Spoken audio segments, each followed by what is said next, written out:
সকাল সকাল কেউ আসে?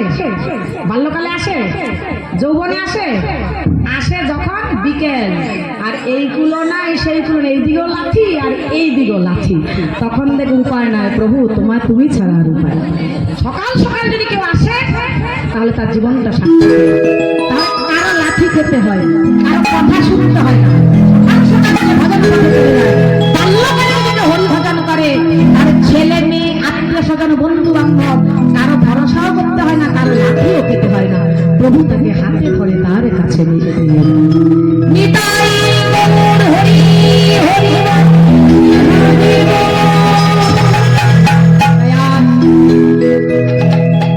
নামযজ্ঞের পূর্ণাহুতি দধিভাণ্ড ভঞ্জন করে দেওয়া হবে অধিবাসের দিন। রঘুনন্দন নরহরির কাছে নামযজ্ঞের ভাড়াবার দেওয়া হয়েছে। তো এই যে দধির ভাণ্ড কেন ভঞ্জন করতে হবে নামযজ্ঞের পরে, এটা আবার কি নিয়ম? এটা আবার কি নিয়ম যে দধির ভাণ্ড পৃথিবীর বুকে ভঞ্জন করে তারপরে নামযজ্ঞকে পূর্ণাহুতি দিতে হবে, বিশ্রাম দিতে হবে? বলে কাপড়ের শেষে পৃথিবী মাতা একদিন প্রভুর কাছে গিয়ে বলছেন, প্রভু কলিযুগে, আগে তো কলিযুগে মানুষ জানাতে অজানাতে অনেক পাপ কর্ম করে। এই যে আমরা যত পাপ করি, এই পাপ পৃথিবীকে বহন করতে হবে।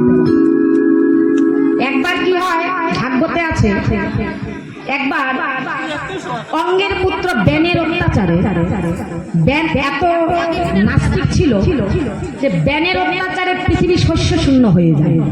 রাজেশ্বর মানে এই যে শস্য আদি শূন্য হওয়া ইত্যাদি, এই যে এত দুর্ভোগ প্রাকৃতিক দুর্যোগ এগুলো তো আসবে, এগুলো আদি দৈবিক যন্ত্রণা, আদি দৈবিক আমাদের এই যে আমাদের ত্রিতাপ জ্বালা, এটা আদি দৈবিক জ্বালা।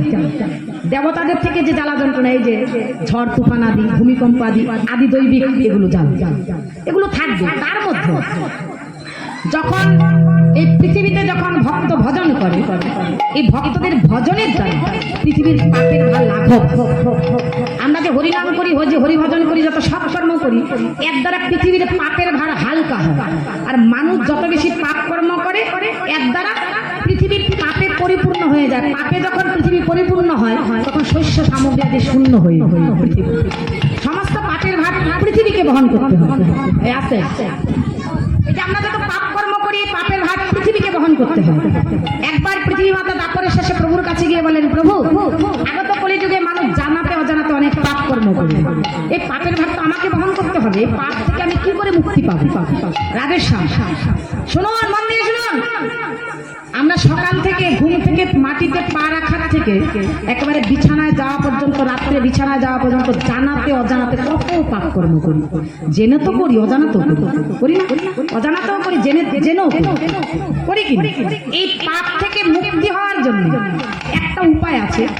ঘুম থেকে উঠে আমাদের যে গুরু পদ্ধতি বা গুরুদেবের নির্দেশ অনুযায়ী বা শাস্ত্রীয় নিয়ম অনুযায়ী আমাদের ঘুম থেকে উঠে গৌর গৌর গৌর গৌর গৌর গৌর গৌর হে, এই যে ঘুম থেকে কিন্তু ভজন শুরু হয়ে গেল। ভক্তের ভজন ঘুমের বিছানায় থেকে, এই যে বললেন সঙ্গে সঙ্গে গৌর গৌর গৌর গৌর গৌর গৌর হে, গৌর গৌর গৌর গৌর গৌর গৌর ত্রাহিমাম, গৌর গৌর গৌর গৌর গৌর গৌর রক্ষমাম।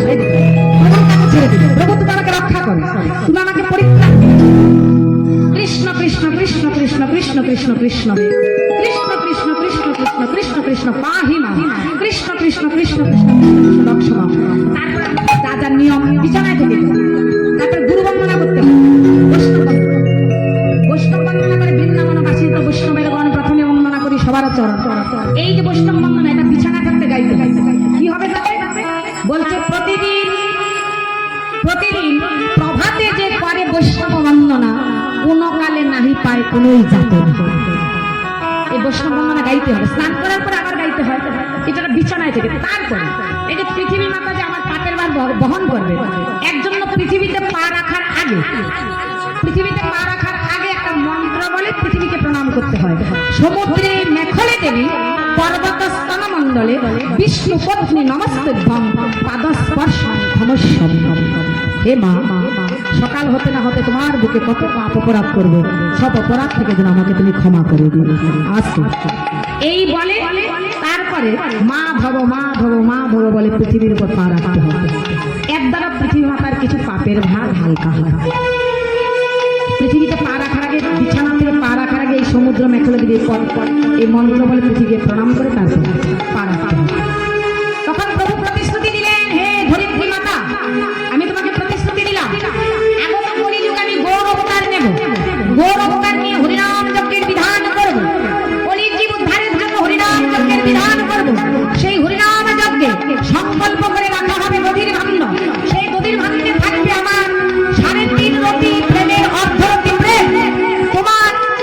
তোমার বক্ষের উপর হরিনাম যজ্ঞের পর হে পৃথিবী মাতা, ওই নদীর ভাণ্ড তোমার বক্ষের উপর যখন ভঙ্গন করা হবে, বলে তোমার পাপ অপরাধ সব দূরীভূত হবে, তোমার চিত্ত পবিত্র হবে, তোমার পাপ অপরাধ দূরীভূত হয়ে তোমার হৃদয়ে কৃষ্ণ প্রেম জাগবে।